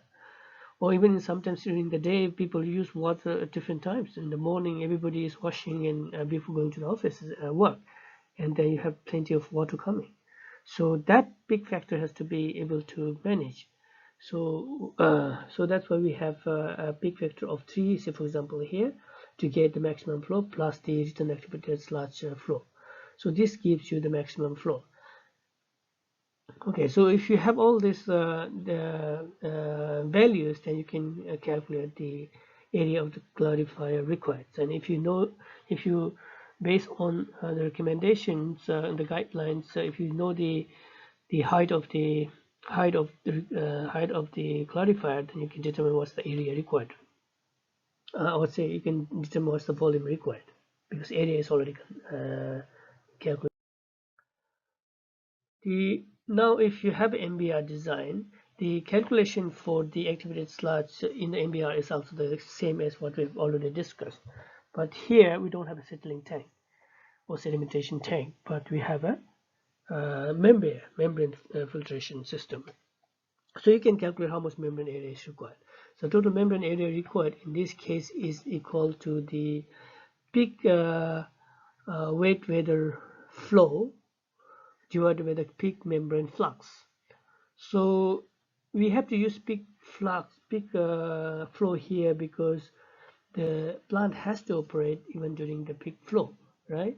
So that's why you have the peak flow used for determining the total membrane area. So if you know this, the peak wet weather flow is equal to 3 times the average dry weather flow and divided by the peak flux usually given. So in that way you can calculate the membrane area required.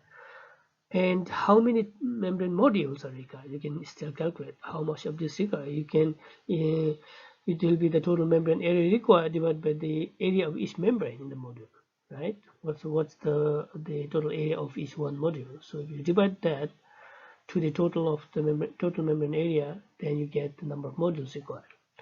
And likewise, you can calculate what's the total membrane cassettes required, like this, for example, how many cassettes of this required will be the total membrane area divided by the total area of each cassette, right? So this gives you the number of the cassettes required. So in that way, you can do the calculations. They are not very complicated.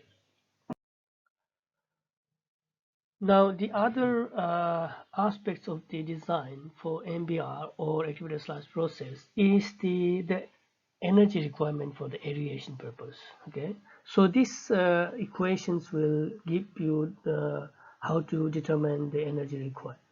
So one of the equations used will be this one equation with give you SOR represent the specific oxygen rate is equal to the oxygen AOR, which represents the average oxygenation requirements, multiplied by the DO saturation, is the dissolved oxygen at saturation, and divided by the beta, which is a kind of a correction factor for the oxygen saturation in water, and multiplied by D zone, DO zone, or dissolved oxygen in the zone, aeration zone, and also there's another correction factor alpha here, which represents the ratio of oxygen transport efficiency. So these values are usually given. And then if you know the desaturation and oxygen in the zone, and also the dissolved, let's say the average oxygenation requirements, you can do the calculation for SOR. So oxygen required will be the now oxygen requirements, how much oxygen is required per day to be pumped to thing can be calculated for using this BOD load multiplied by the SOR that's calculated from this the first equation. So BOD load we know BOD load is nothing but the the BOD concentration multiplied by the flow rate, average time with the flow rate. This will give you the BOD concentration coming to the plant in terms of kg BOD per day, and SOR is already given kg oxygen per kg of BOD. So if you know that, so based on that, you calculate the oxygen requirements. Once you know the oxygen requirements, then you can calculate the the power required for aeration, which will be given by the oxygen requirement divided by the aeration efficiency. That depends on the types of the aeration equipment that you use. So, like how much energy, how much oxygen can be transferred using this one. Okay, this one.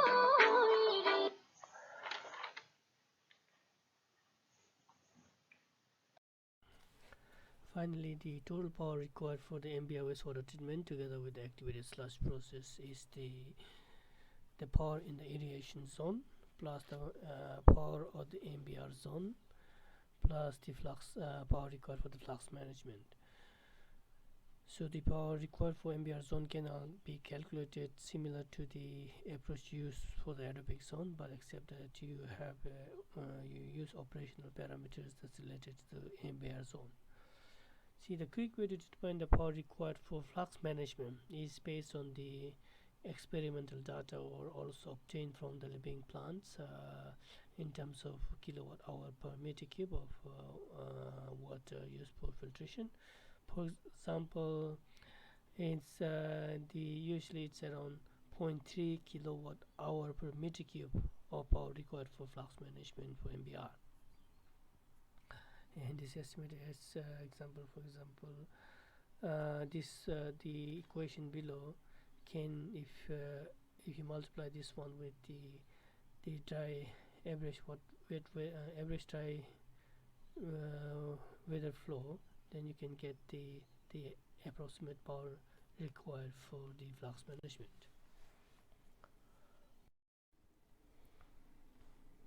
Okay,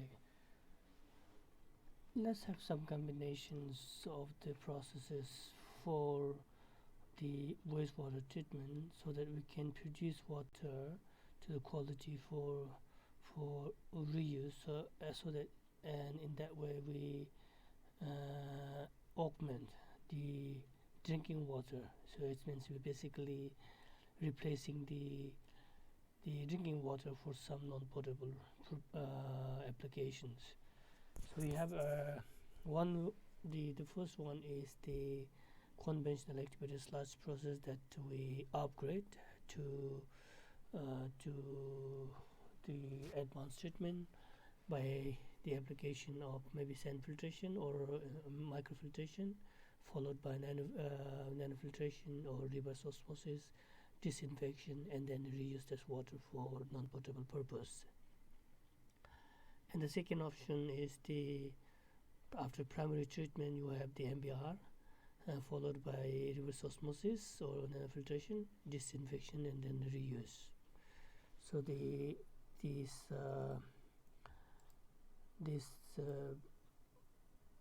the figure shows for the, this arrangement shows for the second option.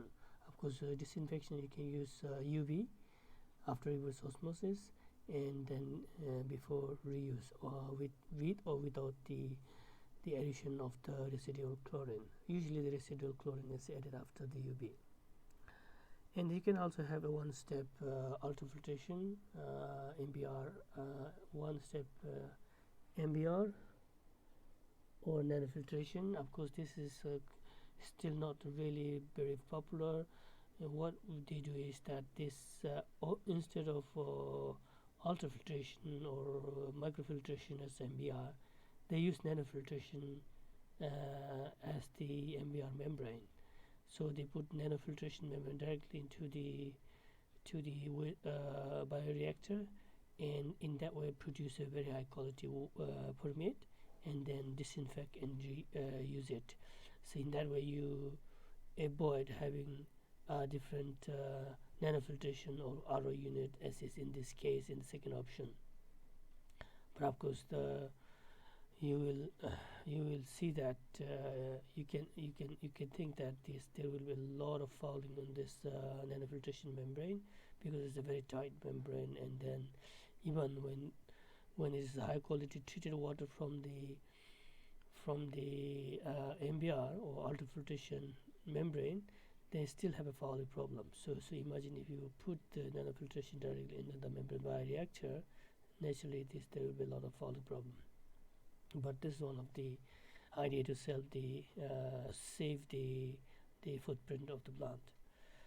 Sometimes this nanofiltration and ultrafiltration, nanofiltration, we can use the term water RO, because nanofiltration, there's nothing as such like if this is nanofiltration, this is the pore size, but of course range is given, but there's no clear distinct. So sometimes people use it as a, instead of nanofiltration, people use it as a brackish water reverse osmosis.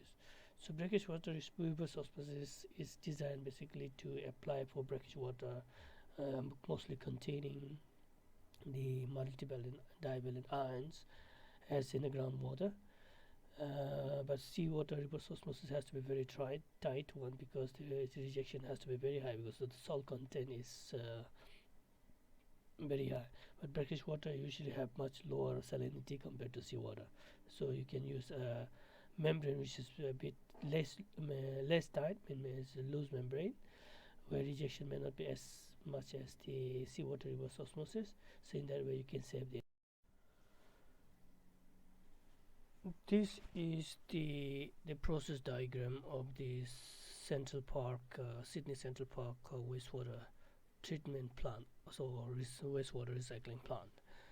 I am not sure if you have ever got chance to visit this wastewater treatment plant, but I want to tell you that there is a wastewater recycling plant in the basement, and this treatment plant is also used by our PhD students and research students to conduct research, and we have this access to these facilities. So what they do is this wastewater treatment plant is based on the MBR. So they collect the wastewater from all the apartments, business complexes, offices, restaurants, and everywhere, and then they treat at the basement. Okay, so they treat this wastewater and then treat it to the very high quality and supply back to the apartments and the apartments for non-potable reuse, for not for drinking but for other purposes such as for toilet flushing, because toilet flushing you don't require good quality water, right? And then they also use it for laundry, to wash their clothes, and they use this water for irrigation of the green plants and the green walls. They use it for irrigation of the plants in and the grass in the lawn. Okay, and they also use it for the cooling tower. Okay, so there are various applications. In that way, the Central Park has been able to reduce the freshwater consumption by around 50%. So which means, for example, if this recycling plant is not there, Sydney Water has to supply something like 350 liters of water per person per day. Okay, but because recycling plant is there now, they have to supply only half of that, and 60 70 something like that per liters per day per person. Okay, so anyway, around 50%, or it reduces 50% of the fresh water demand, so significantly helping the reduce the water demand. Okay, so this is the process diagram of the wastewater treatment plant. So they collect the wastewater from all this building, take it to the wastewater treatment plant. They first do that screening, and they also have a grid chamber. Then after that, it goes to anaerobic or anoxic zone. Okay, anaerobic, they call it anaerobic, but it is I think it's a combination of both anoxic at the top and probably at the aerobic anaerobic at the bottom. And then you have aerobic zone, which is the bioreactor, where there's a lot of aeration. This is actually activated sludge process. And then they add some chemicals here to adjust the pH and all in number 4. And then there's a membrane filtration. So this is basically a membrane bioreactor. Okay, so they have flat sheet ultrafiltration membrane. Not flat sheet. They have this hollow fiber ultrafiltration membrane here. Okay, it's a submerged membrane. And then this membrane permeate is subjected to ultraviolet UV disinfection, and UV disinfection, and one part of the MBR permeate goes to reverse osmosis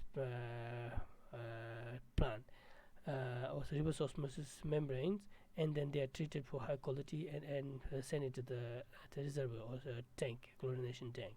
And some other part is with the permit is directly sent to the tank. Okay, so which means they have two types of water. One quality water is the MBR effluent, which is also quite good quality clear water that can be used for toilet flushing and other things. But the reverse osmosis one, they use it for a little bit of higher quality water.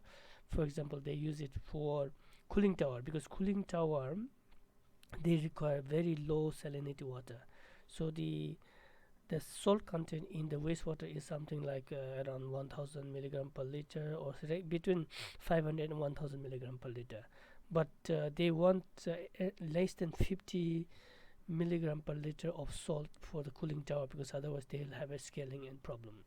So that's why the reverse osmosis water is mostly used for the cooling tower and for the laundry. Okay, and then they supply this treated water back to the apartment, and in that way the treatment plant people earn the money by selling the water back to to the customers. Okay, so if you have chance to, of course, we had in this subject, we have an opportunity. We had an opportunity to visit the plant because the one part of the activities in the block 3 was to visit the Central Park wastewater treatment plant, and unfortunately because of the COVID-19 situation this year probably not be able to visit. So but in the future, if you want to visit, just to let us know, and then our students can help you and go there and then show what the treatment plant look like.